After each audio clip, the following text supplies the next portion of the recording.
tout marche bien.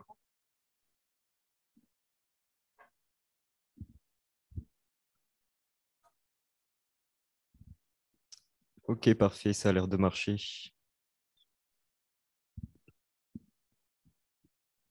Bon, bah, du coup, on se présente vite fait. Moi, c'est Félix, Tata Félix sur le forum. Et il y a ma cotute Mélanie, là, en distanciel, puisqu'elle est dans la magnifique ville de Marseille. Je te laisse te présenter vite fait. Donc coucou, donc moi c'est Mélanie, donc aka Mélantibio sur le forum. Et du coup, je suis tutrice de pharmacie pour ce semestre. Donc là, on a concocté un petit DM avec 12 questions, il me semble, 6 de moi et 6 sur les cours de Mélanie qu'on a présenté à la tutre rentrée. Et je ne sais pas si vous l'avez fait ou pas. De toute façon, même si vous ne l'avez pas fait maintenant, c'est pas si grave, on le voit maintenant. Et on va le corriger ensemble. Et si vous avez des questions, vous pouvez les poser aussi. Mm, mm. Donc, oulala, attendez, attendez. Ok.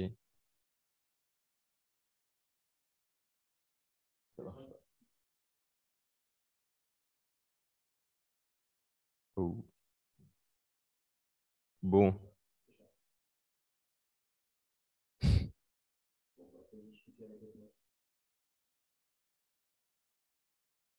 non. Alors attendez, ça marche pas.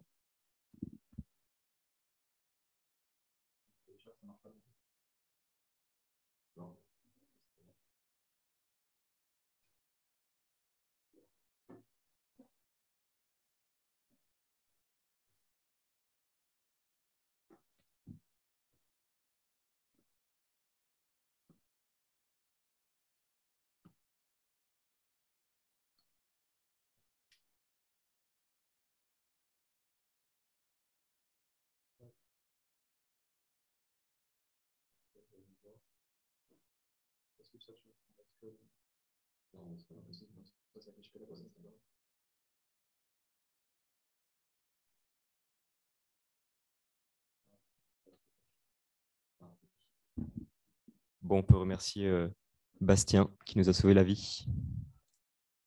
Bon, on commence avec le premier QCM. Je ne sais pas si vous êtes chaud en pharmacie, je ne sais pas si vous êtes en LAS 1 ou LAS 2, LAS 3, mais vous verrez que c'est beaucoup de par cœur et que surtout les profs font pas des QCM forcément logiques. Ils aiment bien leur QCM qui répètent et qui traitent un peu sur toutes les leçons. Il n'y a pas une leçon qui est plus lésée que l'autre. Donc on commence. À propos de la stérilisation, indiquez là les propositions exactes. La réponse A, est-ce que d'après vous, elle est vraie ou fausse? Les témoins de la stérilisation permettent de vérifier l'efficacité de la stérilisation. Normalement, ça, c'est un truc d'introduction. Ok, je vois que tout le monde a compris, donc exactement, c'est vrai. Ensuite, les témoins physico-chimiques permettent de vérifier la réduction de 6 log d'une population après traitement stérilisant. Vrai ou faux?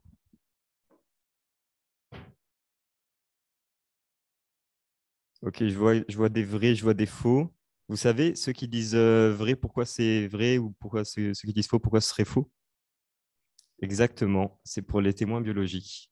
Alors, il faut justement pas confondre les témoins physico-chimiques avec les témoins biologiques. Les témoins physico-chimiques, ce sont des témoins qui permettent de vérifier le passage à la stérilisation, alors que les témoins biologiques, c'est ceux-là, c'est ceux qui permettent de vérifier la réduction de 6 log d'une population après traitement stérilisant, et donc qui vont vérifier l'efficacité de la stérilisation et que tout ce qui traîne dans la solution soit éjecte, on va dire.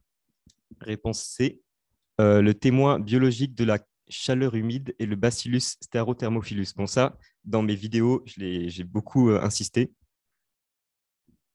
Voilà, faut faire gaffe à pas confondre parce que en plus, pour les témoins physico-chimiques et biologiques, les professeurs aiment bien le faire tomber, je crois. Exactement, c'est vrai.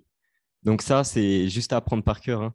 Je pense que je vais tous vous les citer après avec les mémos que j'ai dit dans ma vidéo, mais comme ça rentre dans votre tête.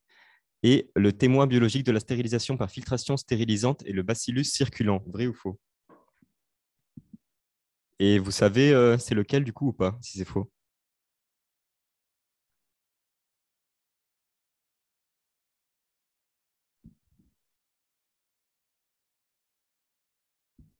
Exactement. C'est le Pseudomonas diminuta. Et pour le bacillus circulant, c'est parfaitement, c'est pour la filtration par gaz plasmatique. Donc tout ça, il ne faut pas confondre. Je vais vous les lire maintenant. Au moins, ça vous fait une petite révision. Juste, il faut que je le retrouve. Alors, pour la chaleur sèche, on a le bacillus subtilus. Comment on le retient? Chaleur sèche, ça commence par un S. Bacillus subtilus, ça commence par un S aussi. Pour la chaleur humide, on a le bacillus stearothermophilus. Comment on le retient? Humide, on pense à chaleur humide. Chaleur, dans le mot bacillus stearothermophilus, il y a le mot terme. Et donc, on le retient comme ça. Par l'oxyde d'éthylène, alors celui-là, malheureusement, il n'y a pas de mémo, mais c'est le Bacillus subtilus var niger. Je retiens parce qu'il est long et chiant à apprendre, mais c'est le seul qui n'a pas de mémo, donc ça va. Par rayonnement, on a le Bacillus pumilus. Alors, pour le retenir, je me disais que si on se fait irradier une partie de peau, à l'endroit où c'est irradié, ça pulse. Donc, par rayonnement, c'est le Bacillus pumilus. Ensuite, filtration stérilisante, on a le Pseudomonas diminuta. Alors, moi, je me disais que Pseudomonas, pour moi, ça ressemble un peu à poumon. Et dans la poumon, on filtre l'air l'air qu'on respire. Et donc, à travers le filtre, on diminue aussi les impuretés. Donc, Pseudomonas et diminuta pour diminuer les impuretés. Et par gaz plasma, bon là, il n'y a rien de plus simple. On pense plasma sang qui circule, donc bacillus circulant. On va passer au prochain. Enfin, vous pouvez me dire si vous avez compris ou pas, ou si vous voulez que je revienne sur quelque chose. Ok, parfait. Alors, la suite. À propos de la stérilisation par la chaleur, indiquez là les propositions exactes. A, c'est une méthode de choix, c'est la plus sûre, mais pas la plus efficace. Selon vous, c'est vrai ou faux? Exactement, c'est faux, parce que c'est aussi la plus efficace. Exactement, je vois qu'il y a la bonne réponse. C'est une méthode de choix, c'est la plus sûre et la plus efficace. Important à comprendre, c'est un peu la reine des méthodes de stérilisation, on va dire. Question B, la stérilisation par la chaleur sèche est composée de 4 phases, dont la deuxième est à 121 degrés pendant 15 minutes. Vrai ou faux?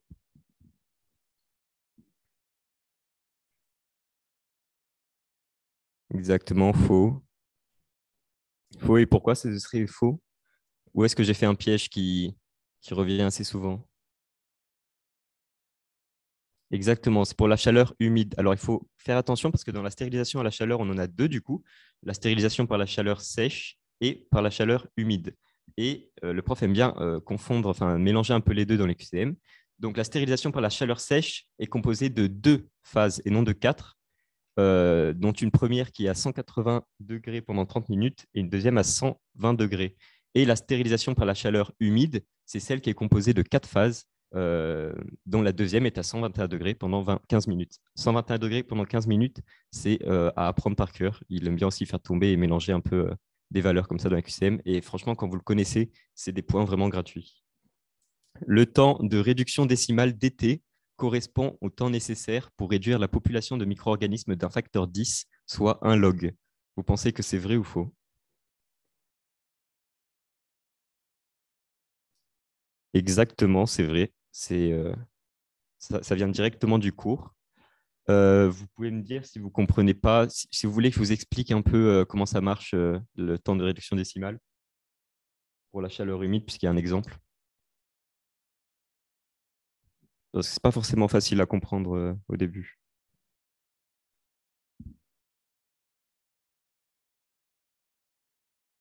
Ok, alors, on a le temps de réduction décimale. C'est quoi? C'est qu'à enfin, déjà, on va se baser sur un N0, donc la solution, avant qu'elle soit stérilisée, et le DT, qui est le temps pour diminuer le nombre de bactéries, on va dire, ou le nombre d'impuretés d'un facteur 10. Et ce qu'il faut retenir dans le cours, c'est que pour qu'une stérilisation soit efficace, il faut diminuer toutes les impuretés et les microbes, tout ce que vous voulez, de 10 puissance 6, soit 6 log. On nous donne par exemple un exemple pour le Bacillus stearothermophilus, donc le témoin biologique de la chaleur humide, de la stérilisation par la chaleur humide, et on nous donne son DT qui est à peu près de 2 minutes. Alors, sachant que le DT, c'est pour diminuer d'un log et que pour qu'une stérilisation soit efficace, il faut diminuer de 6 logs, on va multiplier 2 minutes qui permettent de diminuer d'un log par 6 pour diminuer de 6 logs. Et on obtient un résultat qui est de 12 minutes. Jusqu'à maintenant, pas trop de difficultés. Et on pourrait se dire que du coup, 12 minutes, c'est le temps nécessaire pour diminuer de 6 logs la population microbienne et que donc la stérilisation soit efficace. Mais on doit rajouter une marge de 3 minutes, ce qui nous donne finalement le résultat, une marge de sécurité, ce qui nous donne le résultat de la stérilisation par la chaleur humide doit alors durer 15 minutes et à 121 degrés pour le Bacillus thermophilus. Vous pouvez retrouver tout ça dans ma fiche qui est sur le... Normalement, c'est bien expliqué. Hop, je fais des bêtises.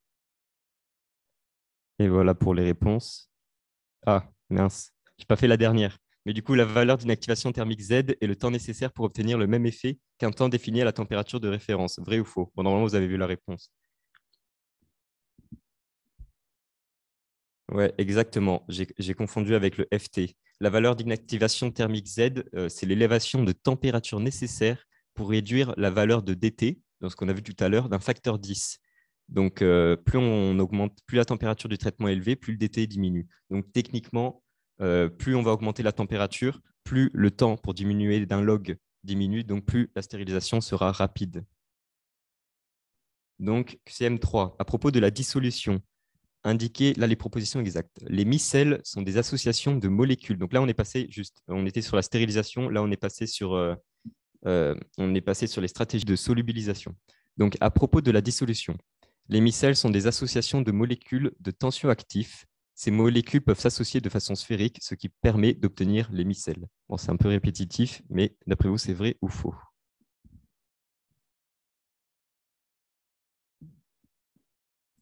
Exactement, c'est vrai. Je pourrais même revenir un peu sur les micelles. Vous savez qu'il y a deux types de micelles. Les micelles directes, c'est celles que vous avez vues en biochimie, si je ne me trompe pas, avec l'intérieur qui est hydrophobe et l'extérieur qui est hydrophile. Et on a les micelles indirectes, où là, c'est l'inverse. C'est l'extérieur qui va être hydrophobe et l'intérieur qui va être hydrophile. Question B. On estime la disponibilité via la solubilité et la perméabilité.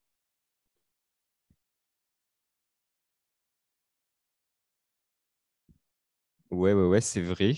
Alors, j'aimerais bien revenir, mais je ne pense pas que je puisse le faire là. Ça va faire un peu un bordel.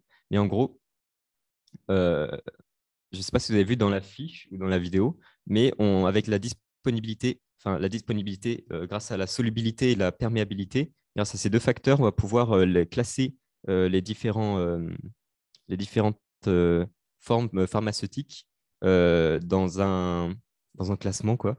Et en fonction de comment vont varier la solubilité et la perméabilité, le, la forme pharmaceutique sera plus ou moins soluble. Donc, celle qui est le plus soluble, c'est celle qui a la plus grosse solubilité et la plus grosse perméabilité. Je sais que la deuxième aussi, c'est celle qui n'est pas soluble, mais qui a une grande perméabilité. Ensuite, on a celle qui est soluble, mais qui n'a pas de perméabilité. On a la toute dernière, celle qui est toute triste, où il faut faire beaucoup de travail pour la rendre soluble et perméable. C'est celle qui n'a rien. Voilà. Vous pouvez aussi retrouver ça dans la fiche. Je ne sais pas si je peux mettre mes fiches ou pas pour montrer.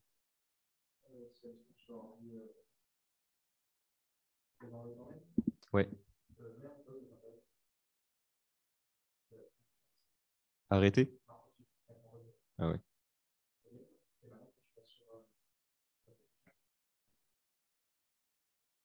Yes. Ouais. Ok, c'est bon. Tac, tac. Alors, je sais pas combien de temps ça va mettre à télécharger. C'est bon.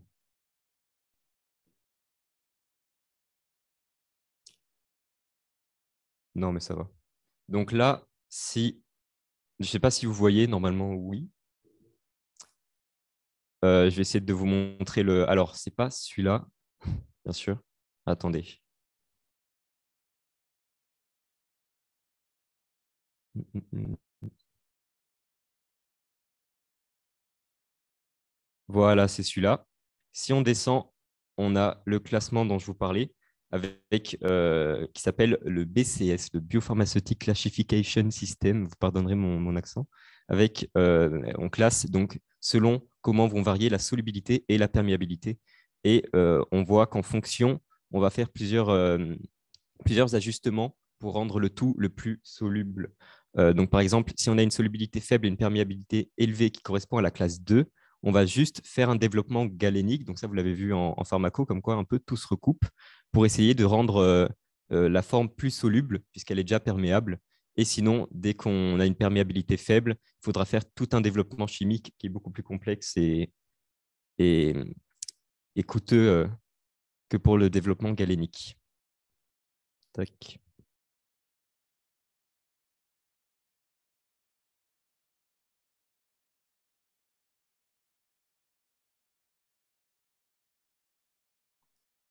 Bon, je reprends le partage. Vous voyez encore ou pas? Ah, ça marche? C'est bon. Euh, Ah oui, c'est vrai. Tac. C'est ici? Parfait. Alors, plus la constante diélectrique est forte, meilleur est le solvant. Par exemple, l'eau est un meilleur solvant que le formamide. Vrai ou faux? Je vois un vrai, je vois un faux. Je vois que ça embrouille un peu. Normal, je l'ai fait exprès. Alors, la première partie est vraie. Plus la constante diélectrique est forte, meilleur est le solvant. Ça, c'est totalement vrai. Mais euh, tout à fait juste, c'est pas le bon ordre pour l'eau. C'est le formamide qui est un meilleur, qui a une plus forte constante diélectrique et qui donc est un meilleur solvant que l'eau. Vous verrez dans la fiche il y en aura quatre. Il faudra retenir un peu l'ordre de qui est le meilleur solvant par rapport à l'autre. Donc la D, d'une façon générale, la solubilité augmente avec la température. Vrai ou faux? Exactement. Exactement. Ça, faut le retenir. Et on a des exceptions.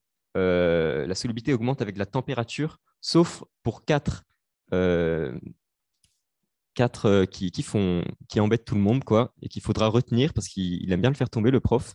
Donc, sauf pour les gaz, la méthylcellulose, le citrate de calcium et le glycérophosphate de calcium. Pour tout, la solubilité augmente avec la température, du coup, sauf pour ces quatre-là. Il faut bien retenir ces petites exceptions, parce qu'on peut facilement tomber dans le piège. Donc là, voici les réponses. Donc QCM numéro 4. À propos des facteurs de dissolution, indiquez là les propositions exactes. La dissolution est plus rapide dans sa forme anhydre que dans sa forme hydratée. Vrai ou faux?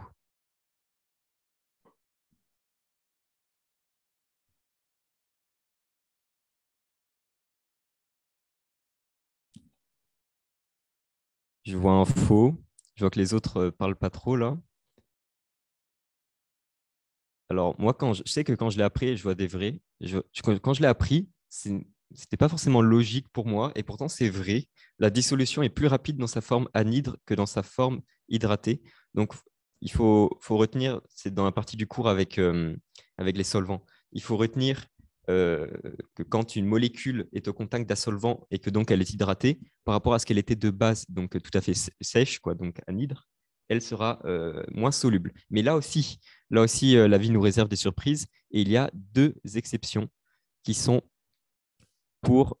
si je l'ai de tête, mais d'ailleurs, il faut que je le retrouve pour être sûr, qui sont. Attendez, je retrouve.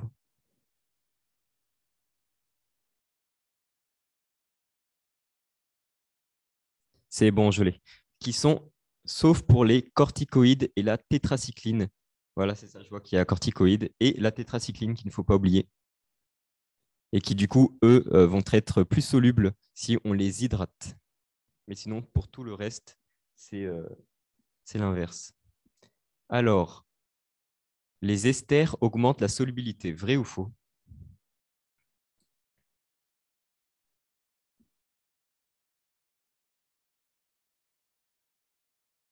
Exactement. Il faut retenir que les esters, alors d'ailleurs, dans le cours, c'est un des seuls qui fait l'inverse d'augmenter la solubilité. Donc, c'est assez facile de retenir. Les esters, eux, ils vont baisser la solubilité. Pourquoi on voudrait baisser la solubilité d'un médicament, par exemple? Alors, dans le cours, il est dit, et même c'est comme ça qu'on l'utilise en médecine, c'est pour que notre médicament aille, vous l'avez vu en pharmaco normalement, mais pour que notre médicament aille plus loin dans notre intestin. Et dans notre cas, il va aller jusqu'à l'iléon, alors qu'avant, il aurait été dissous beaucoup plus rapidement dès l'estomac, je pense. Là, il va aller jusqu'à l'iléon, dans l'intestin grêle. Alors, un adjuvant est une substance que l'on peut utiliser pour faire varier la solubilité de la molécule de départ. Vrai ou faux?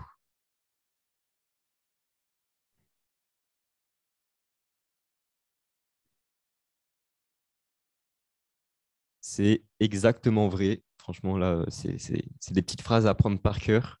Ça permet un peu de comprendre le reste du cours, parce que ça, c'est un peu des phrases d'introduction, un peu les bases, on va dire, avant qu'il y ait tous les exemples. Mais pour l'instant, je ne vous embête pas trop avec les exemples. Vous aurez le temps de les voir par la suite. Donc, en formant un sel de départ, on va augmenter la solubilité. Vrai ou faux?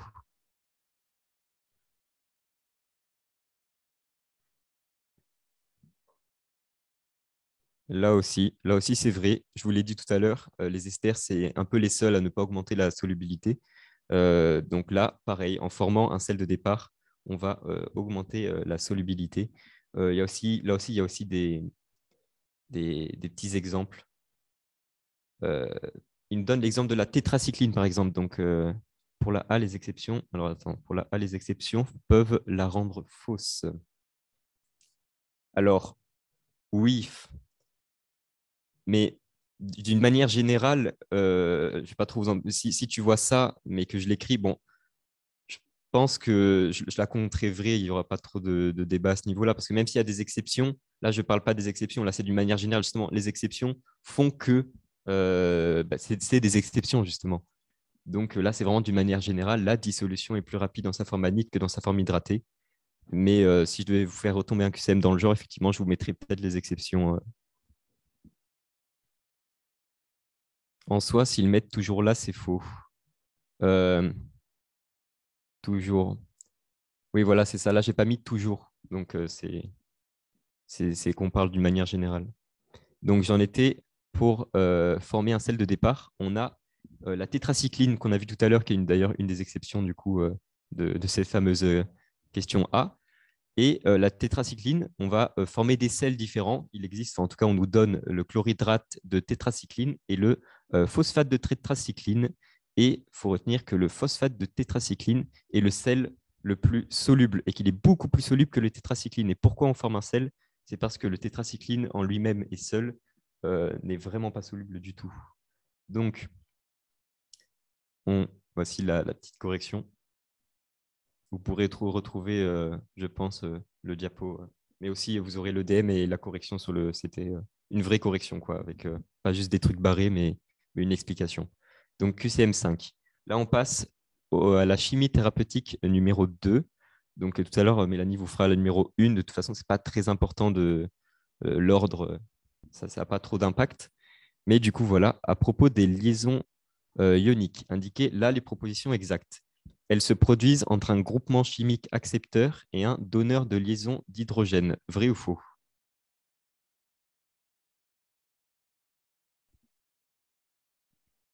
Ok, pourquoi ce serait faux? Pensez, ça correspond à quoi?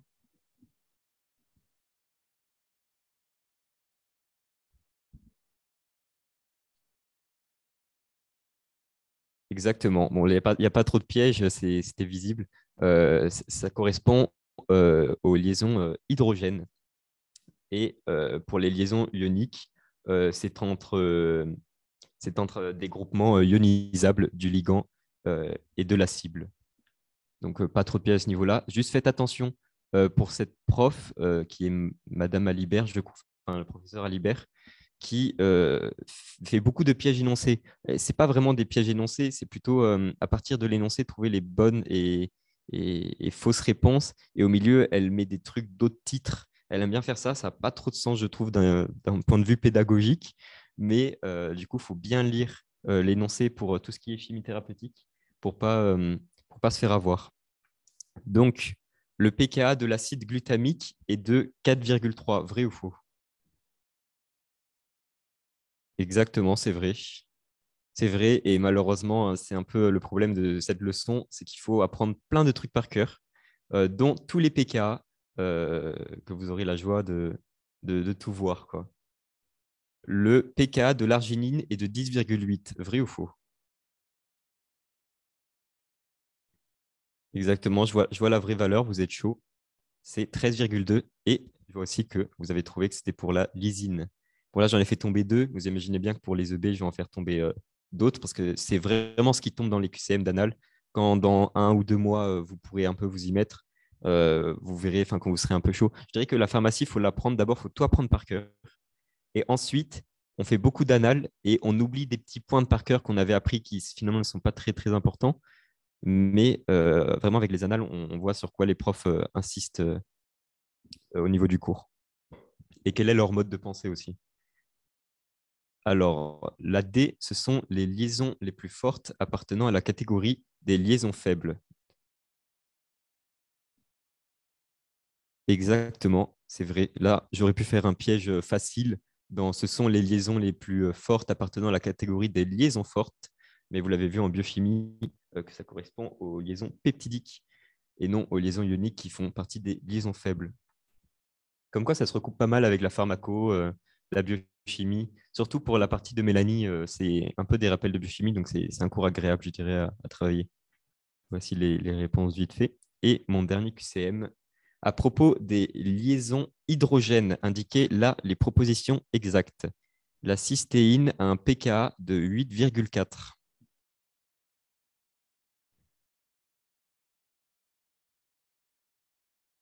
Oui, oui, les liaisons fortes, c'est aussi les liaisons covalentes, j'imagine. Je ne vais pas vous le certifier à 100% parce que j'ai oublié entre-temps, mais je pense que Mélanie pourra vous le dire si elle l'a dans son cours.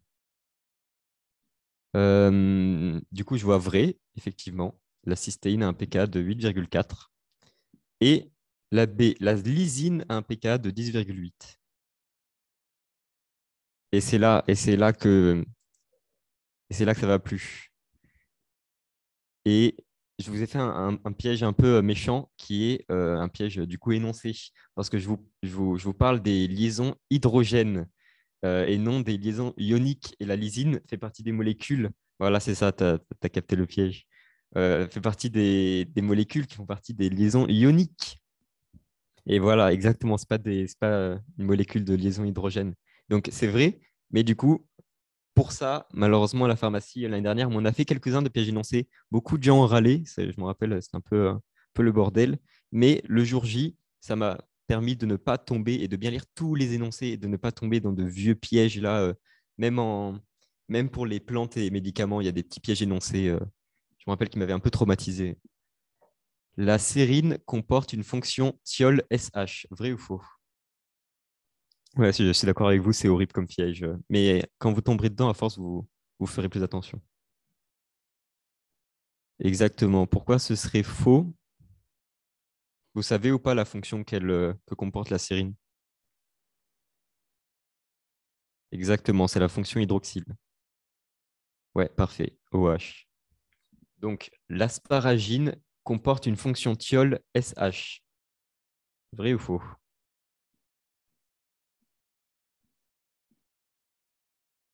Et c'est quoi la bonne fonction du coup? C'est faux?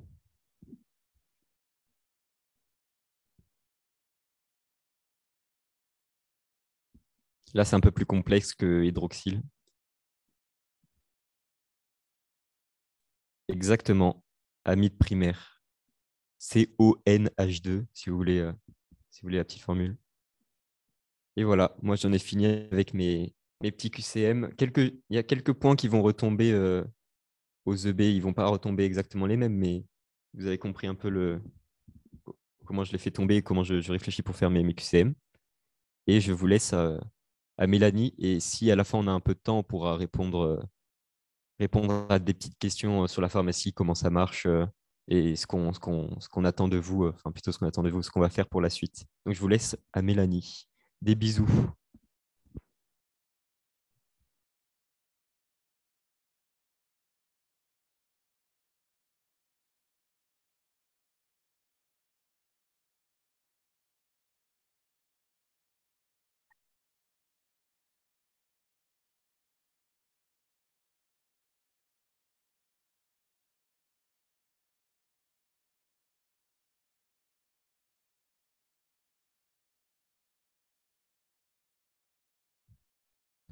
Mélanie, tu m'entends? Oui, je t'entends, mais Ouais, j'ai c'est pas la bon. diapo. Ah, t'as pas là. Bah oui, du coup. Tu me dis quand je descends ou quoi. Tu la vois ou pas au moins? Oui, oui, je la vois. Oui, voilà. Du coup, c'est moi qui vais descendre et remonter, etc. Alors attends, faut que je règle un petit problème.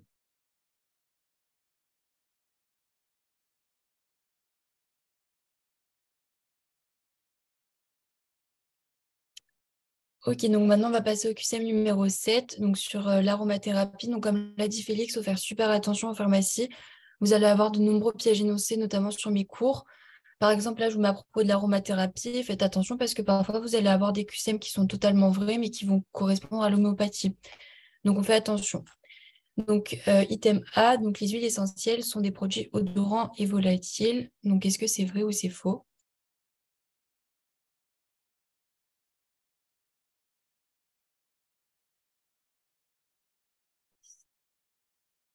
Ok, donc c'est vrai. Donc, sur les caractéristiques des huiles essentielles, il faut vraiment les connaître par cœur. Ça tombe très, très souvent enfin, dans les annales. Donc, on retient. Donc, effectivement, c'est odorant, c'est facile à la retenir parce que je pense qu'on a tous déjà senti des huiles essentielles et ça a une odeur. Et volatiles, notamment pour leur procédé d'extraction. On va les utiliser donc, pour le procédé d'extraction, donc à l'entraînement à la vapeur d'eau. Ensuite, donc, item B. Donc, les huiles essentielles sont liquides à de hautes températures. Donc, est-ce que c'est vrai ou c'est faux?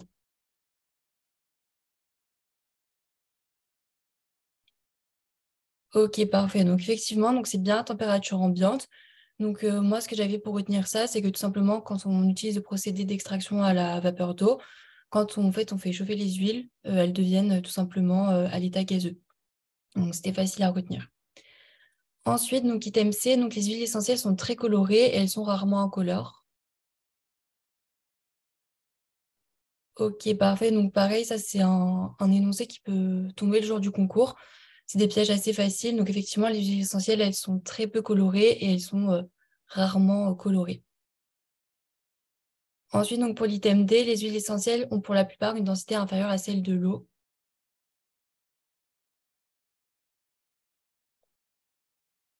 Ok, parfait. Donc c'est vrai. Donc quand on va donc faire encore ce procédé, donc j'avais fait un peu par rapport à ce QCM-là. Effectivement, on va retrouver en fait l'eau en bas et l'huile au-dessus, et donc c'est plus facile pour les extraire. Et donc, bien évidemment, l'item E est faux.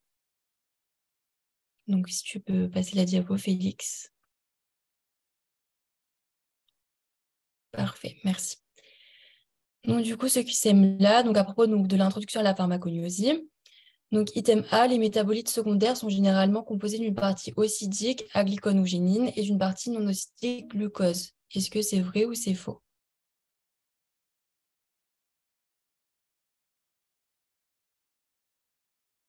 Ok, donc, oui, parfait, c'est ça. Effectivement, j'ai inversé les parenthèses. Donc ça, généralement, je ne l'ai jamais vu tomber au concours. Par contre, c'est vrai qu'il faut bien retenir que la partie oxydique, c'est la partie donc, qui contient le sucre. Donc effectivement, généralement, c'est du glucose. Et la partie non oxydique, c'est appelé aglycone ou génine. Je vous l'ai mis parce que ça peut tomber le jour du concours, mais c'est surtout que ça tombe en deuxième année de pharma. Donc c'est vraiment un point sur lequel ils insistent beaucoup, donc on retient bien. Ensuite, item B, la routine est un exemple d'hétéroside.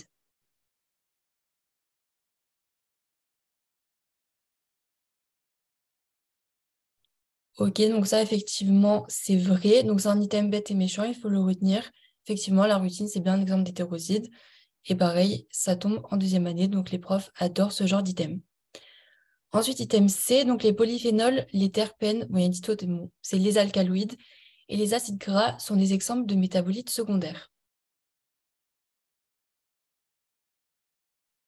Ok, parfait. Effectivement, c'est bien ça. Donc, l'acide gras, c'est un métabolite primaire. Donc, dans les métabolites secondaires, on retient bien qu'on a les polyphénols, pardon, les terpènes, les alcaloïdes. Mais les acides gras, effectivement, c'est bien des métabolites primaires comme les acides aminés, les protéines, etc. Ensuite, l'item D, donc la routine est présente uniquement dans le sophora. Est-ce que c'est vrai ou c'est faux?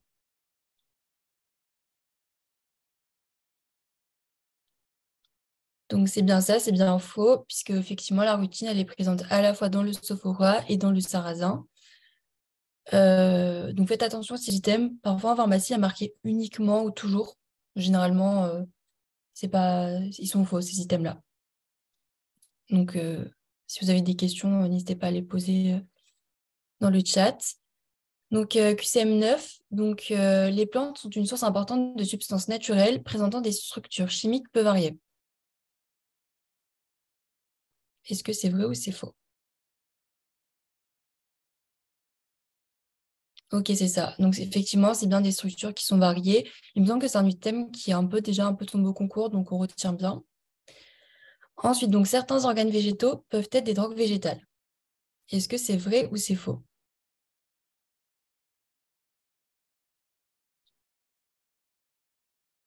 Ok. Alors, je vois que beaucoup de gens mettent vrai. Alors, ça, c'est un QCM qui est déjà tombé dans un examen blanc de l'année dernière. C'est un QCM qui porte vachement à confusion, il est très ambigu.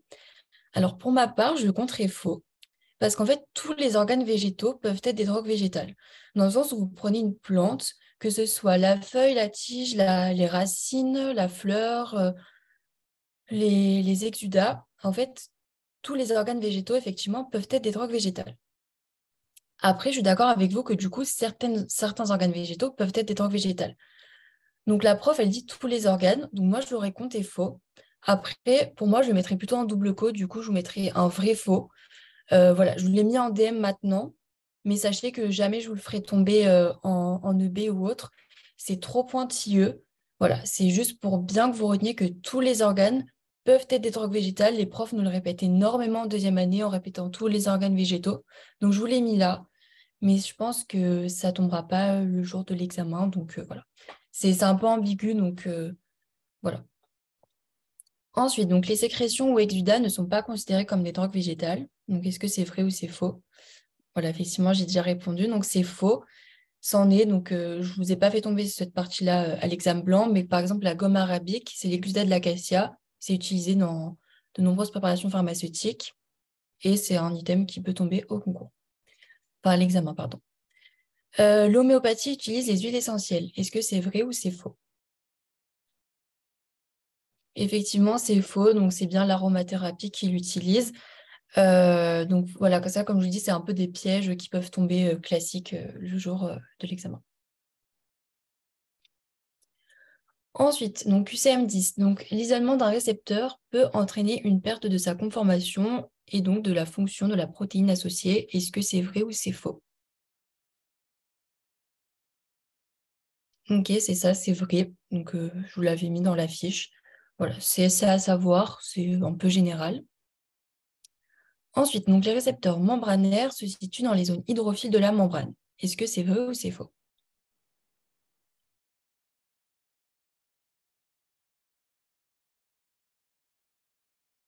Parfait, effectivement, c'est bien hydrophobe.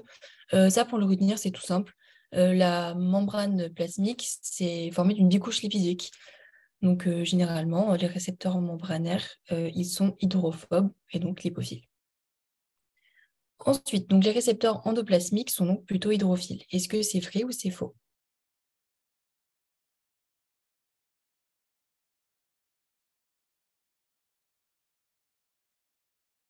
Ok, vous gérez. Donc, effectivement, c'est bien vrai. Et petit item D, leur structure tridimensionnelle ne dépend pas de leur environnement cellulaire.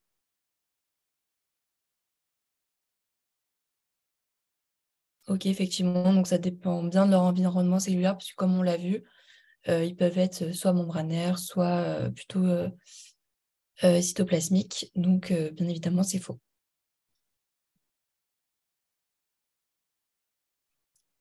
Avant-dernier item, donc à propos des caractéristiques du ligand. Alors, vraiment, ce type d'item, ça tombe tout le temps. Donc, celui-là, on retient bien. Je vous avais fait le petit tableau avec les couleurs, donc si ça vous aide à retenir, vraiment, vous le revoyez souvent et après ça rentre tout seul.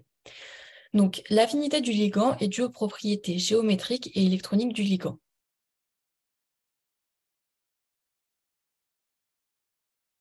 Effectivement, c'est totalement vrai. Là, j'ai pas trop de moyens mémotechniques pour le retenir. Voilà, faut le retenir en le répétant plusieurs fois. C'est assez facile. Ensuite, item B, l'activité thérapeutique correspond aux agonistes, antagonistes ou mixtes.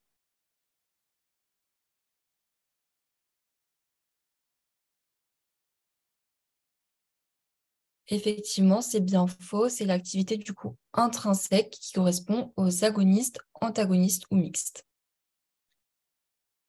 Ensuite, donc l'activité thérapeutique est l'activité que l'on mesure in vivo sur l'ensemble de l'organisme.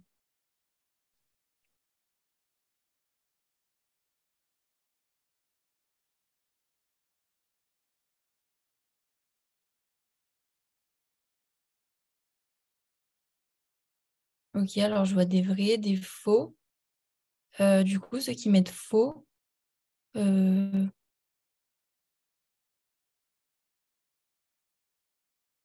ok, donc effectivement, c'est bien vrai. Donc l'activité thérapeutique, c'est vraiment la résultante de l'ensemble des activités qu'on va mesurer sur l'ensemble de l'organisme. Donc en fait, l'activité thérapeutique, c'est vraiment l'activité finale. Donc c'est là où on va avoir un effet thérapeutique. Donc c'est bien évidemment sur l'ensemble de l'organisme qu'on le voit. Ensuite, donc item D, l'activité intrinsèque est la résultante de toutes les interactions avec les différents types de l'organisme. Donc est-ce que c'est vrai ou c'est faux? Voilà. Bon, là, c'était bien faux. C'est donc du coup l'activité thérapeutique. Donc là, l'item C et D, en fait, j'avais un peu fait exprès de tout mélanger avec l'activité thérapeutique intrinsèque parce qu'en fait, c'est quasiment la même chose. Donc, il faut bien lire les items. Parfois, on va super vite et on peut confondre. Donc, on relit bien les items. Effectivement, là, c'était faux. Et donc, la réponse E, elle est fausse.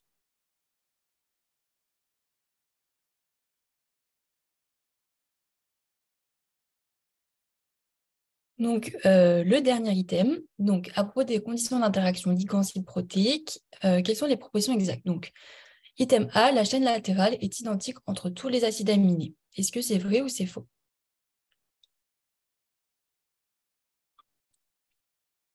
Ok, parfait. Donc, effectivement, c'est bien faux. Donc ça, j'essaierai peut-être de vous ressortir en mieux donc sur ma fiche par rapport à cette liaison peptidique, la chaîne primaire.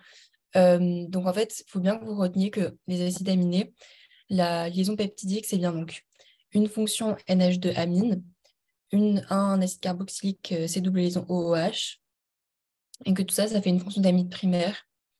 Du coup, tout ça, ça se fait parce que vous avez une molécule d'eau qui s'en va. Et effectivement, en fait, c'est la chaîne latérale qui va être propre à chaque acide aminé, donc qui va permettre de les différencier. Ce qui est plutôt identique, du coup, c'est cette fameuse liaison peptidique. Ensuite, B, au contraire, c'est la chaîne latérale qui différencie chaque acide aminé. Voilà, donc ça, il faut bien que ça soit ancré. Effectivement, c'est vrai, comme vous le dites. C'est ça, en fait, c'est ce qui va les différencier. Vous allez avoir certains cycles, etc. Donc, c'est vrai. Ensuite, donc là, je vous ai fait deux petits items. Je pense sincèrement que c'est des items qui sont très pointilleux. C'est jamais tombé à l'examen. La professeure ne l'a jamais fait tomber. Voilà, je vous l'ai mis là pour que vous, au moins, vous ayez une petite idée. Mais voilà, c'est à titre d'information. Donc, item C, donc la lysine et la valine sont des acides aminés essentiels fournis par les aliments.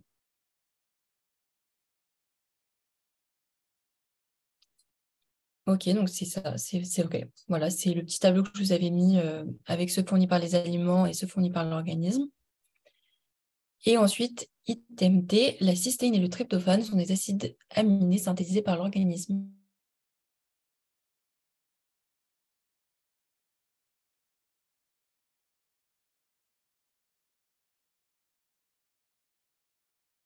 Effectivement, c'est faux. Alors ça, c'était vraiment méchant. En fait, le tryptophane, il n'est pas synthétisé par l'organisme, il est fourni par les aliments. Voilà, c'était vraiment méchant. Voilà, je ne pense pas que les professeurs soient si méchants que ça. Donc, effectivement, c'est bien faux. Et donc, l'item B, il est faux aussi. Donc, on a terminé pour ce DM. Donc, si vous avez des questions par rapport aux items, si vous voulez qu'on revienne sur certains items, n'hésitez pas. Si vous avez des questions sur les cours qu'on a présentés au moment de la tutre rentrée, si vous voulez qu'on revienne sur certains points avec Félix pour vous expliquer, n'hésitez pas dans le chat. Alors, combien de QCM? Alors, attendez. Donc, on me demande combien de QCM au concours. Alors, donc notre professeur référent, c'est le professeur Pisserel. J'ai envoyé de nombreux mails, je n'ai pas eu de réponse malheureusement. Donc, je vais essayer d'aller le voir pour avoir pour des réponses, tout simplement. Alors, normalement, pour les LAS 2 et les LAS 3, ça ne devrait pas changer. Donc, on a 12 QCM en pharmacie. On est donc les QE9 et on se retrouve avec la maïotique et l'anatomie petit bassin. Donc, c'est une épreuve qui dure 40 minutes. Donc, si on se réfère un petit peu à ce qu'on a l'habitude de faire, ça serait à peu près la même chose. Mais malheureusement, on n'a pas la réponse exacte avec Félix. Donc ça, je suis désolée. Dès que j'aurai l'information avec Félix, on vous fera une com, on vous sortira tout. Exactement. Bon, du coup, je vois que j'ai une question. Je vais essayer de sortir ma fiche euh, voilà, avec le partage en pause. Normalement, oui, j'ai le micro activé. Vous m'entendez? Ouais, non, c'est bon. Je fais quoi après? J'ai mis le partage en pause. Maintenant, je fais échappe. Ou je clique n'importe où là. Tac. Ouais, c'est bon, parfait. Tac, tac.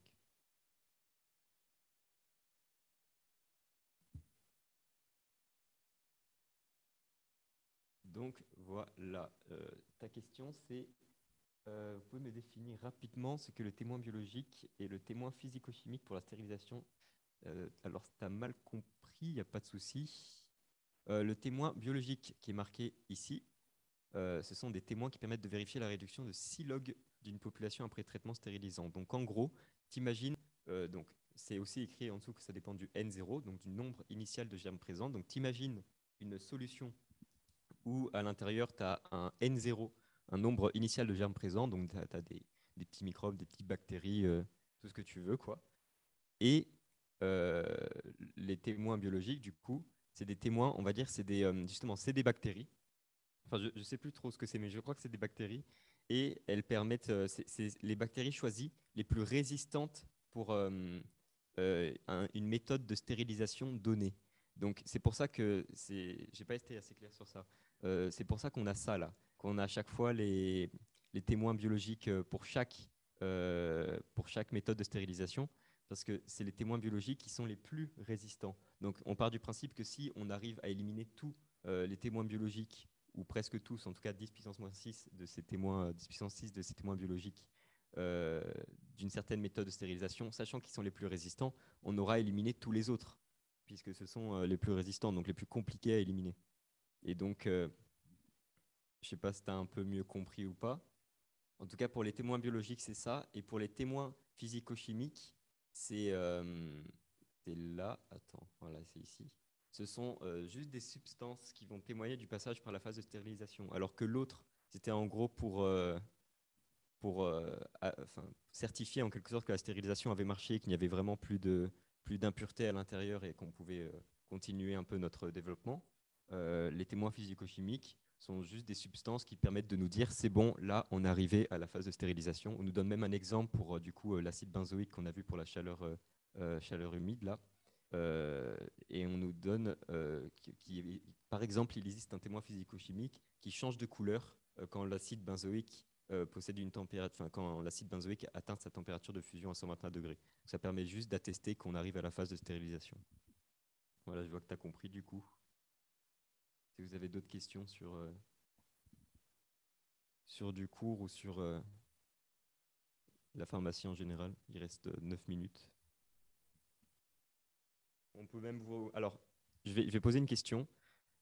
Celui qui répond aura ma gratitude, et je peux vous dire, pour avoir ma gratitude, il faut le faire parce que même ma mère n'a pas le droit à ma gratitude. Donc, do- donnez-moi, voilà, je vois que c'est pas écrit, c'est parfait. Donnez-moi le témoin biologique de la filtration par l'oxyde d'éthylène. Je le veux bien écrit. Ouais, mais non, mais c'est trop facile ça. Ouais, Bacillus truc varnigère. Ouais, varnigère là. Écoutez, je pense que on pourrait le renommer comme vous l'écrivez, c'est plus facile. Mais le nom complet, c'est une limousine le nom. Il est long comme jamais. Exactement. Oh, il y a même le point. Voilà. Franchement, Émilien, bah Émilien. Emilien, t'as géré. T'as même mis le point. Par contre, Bacillus, t'as mis qu'un L. Mais c'est dommage. Mais c'est pas grave. T'as mis le point et rien que pour ça, je te donne toute ma gratitude. Non, parce qu'il a oublié un L. C'est-à-dire qu'il n'a pas triché. Non, mais on doute de toi, Emilien, mais on sait très bien, Emilien, que t'as pas triché. Enfin, j'espère, hein. Sinon, je viendrai te voir et je te reprendrai ma gratitude. Bon, voilà. Moi, c'est... Maintenant, si vous avez des questions un peu sur la pharmacie, comment nous, on a révisé ou quoi.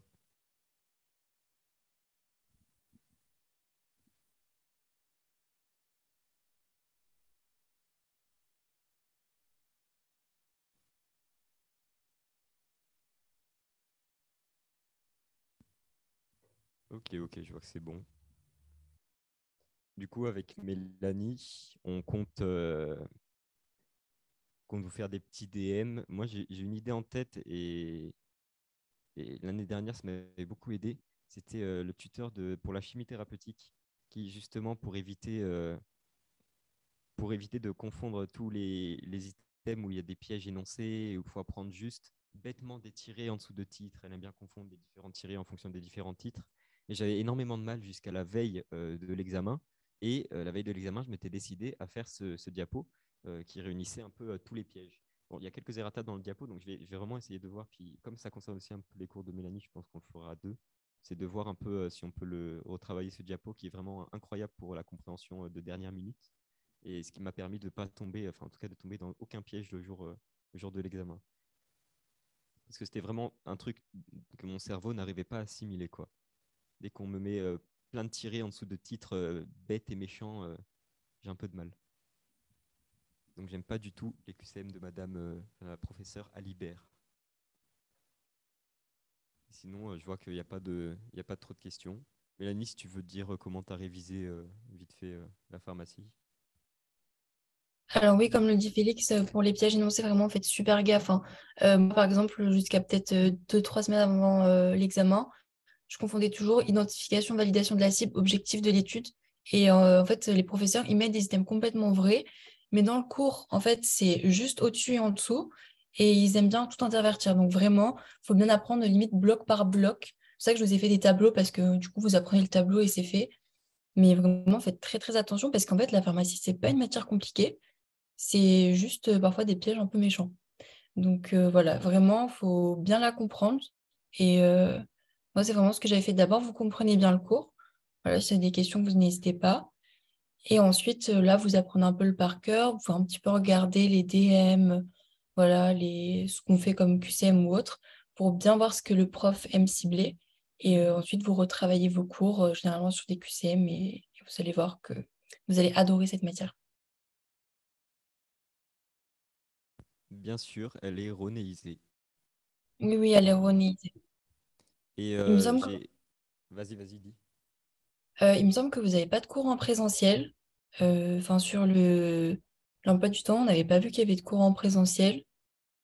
Donc, En vrai, on imagine que, comme les professeurs de pharmacie, faut se dire qu'ils aiment bien ne pas travailler.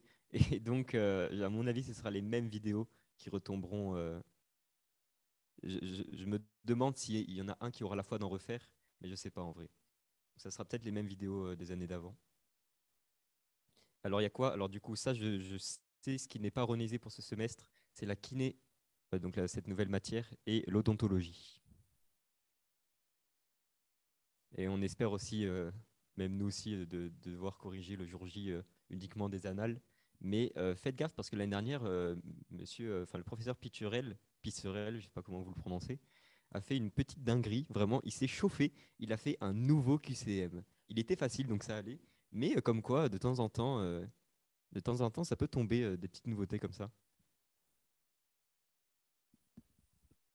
oui, vraiment, faites super attention parce que du coup, les professeurs que vous avez en première année, c'est mes professeurs de deuxième année. Et en fait, tout ce qui est nouveau, ils adorent le faire tomber. Vraiment. On a eu ça du coup, nous, à nos partiels de deuxième année. Tout ce qui est nouveau, ça tombe. Enfin, généralement. Dans 90% des cas, ça peut tomber. Donc, si effectivement, on se rend compte qu'il y a des tout petits détails qui tombent en plus dans les cours, on vous le surlignera bien en rouge, en jaune, dans toutes les couleurs. Mais ça, il faudra bien le retenir. C'est super important. Mais après, malheureusement, on n'a pas plus d'informations avec Félix sur ça. Vraiment, on croise les doigts pour qu'ils répondent à nos mails, mais logiquement, on a des réponses assez rapidement. Mélanie est devenue une harceleuse pro maintenant. Mais même avec ça, je ne pense pas qu'on aura plus de résultats, quoi. Donc, sinon, si pour un de mes cours, et puis un qu'on a en commun avec Mélanie, qui est chimie thérapeutique 2, du coup, c'est le mien, et chimie thérapeutique 3, qui s'appelle aussi obtention d'un médicament, c'est le synonyme, quoi. Et vous verrez l'affiche, mais vous aurez envie de péter votre crâne, littéralement. Vous verrez des gros paragraphes dégueulasses de trucs qui, en fait, si on avait toutes les informations et le niveau d'un chimiste de quatrième année en master, pourquoi pas, mais c'est pas notre cas, du coup, on comprend pas forcément ce qui est écrit et on commence à se dire, mais qu'est-ce que c'est que ça? Jamais je pourrai comprendre, apprendre ça. Et je vous dis vraiment, il y a des trucs, lisez-le. Lisez-le, vous essayez de comprendre parce qu'on peut comprendre un peu. En plus, vous avez eu la chimie semestre 1 qui était classant, donc vous avez beaucoup mieux travaillé pour les LAS 1. Donc vous pourrez comprendre un peu plus de trucs que moi, ça se trouve d'ailleurs. Il y aura les petites molécules et vous essayerez de visualiser plus que d'apprendre par cœur ces gros paragraphes. Parce qu'en plus, c'est pas des trucs qui tombent, c'est des trucs qui aident, qui, à mon avis, le prof voulait les mettre pour aider à la compréhension. Bon, bah, pour ma part, c'est raté parce que, à mon avis, on n'a pas assez d'informations et surtout pas le niveau et c'est pas assez complet pour qu'on comprenne tout. Mais ne paniquez pas devant ce genre de paragraphe, quoi. Je parle de chimie thérapeutique 2, donc, celui que je présente. La fiche s'appelle Obtention d'un médicament, conception du médicament, numéro 2, qui est en fait juste le synonyme, quoi. Mais vous verrez sur le CT, c'est bien écrit chimie thérapeutique 1, 2, 3. Et là, pour la pré-rentrée, on a traité que la 1 et la 2, et pas la 3, que vous aurez le temps de voir sous forme de Ronéo ou encore sous forme de fiche quand elle sortira. Et voilà, c'est les cours de madame, enfin du professeur Alibert. Si c'est une dame d'ailleurs, je suis même pas sûr de ça. Je crois que si. C'est ok, c'est bon, j'ai une Ouais, bonne mémoire. Bon, écoutez, on arrive à la fin. Donc ça a été un plaisir de mon côté. Je pense que du côté de Mélanie aussi. Ça a été une correction chill de DM. Et vous avez été assez réactif, donc je pense qu'on est content. En tout cas, moi, je suis content. Et du coup, voilà, si tu veux rajouter un petit mot de fin, Mélanie. Bah vraiment, vous étiez super fort, vous avez tout répondu juste, donc on est super content. On espère que les vidéos, les fiches vous plaisent. N'hésitez pas à nous faire des retours par rapport aux couleurs, aux polices ou autres, parce que c'est quand même vos supports, donc n'hésitez pas à nous faire des retours si ça vous va. Et sinon, on vous souhaite une bonne fin de soirée, de bonnes révisions. Exactement. Et pour mes fiches, vous voyez un fond de couleur. Il y a un fond de couleur pour mes fiches. Quand on l'imprime, ça s'enlève tout seul, hein. L'imprimante ne va pas s'amuser à imprimer un fond de couleur tout bleu, tout vert ou tout orange. Vous imprimerez une fiche normale. Et du coup, voilà, pour ma part, c'est tout. Ça a été un plaisir. Et on vous fait plein de bisous. Ciao, ciao.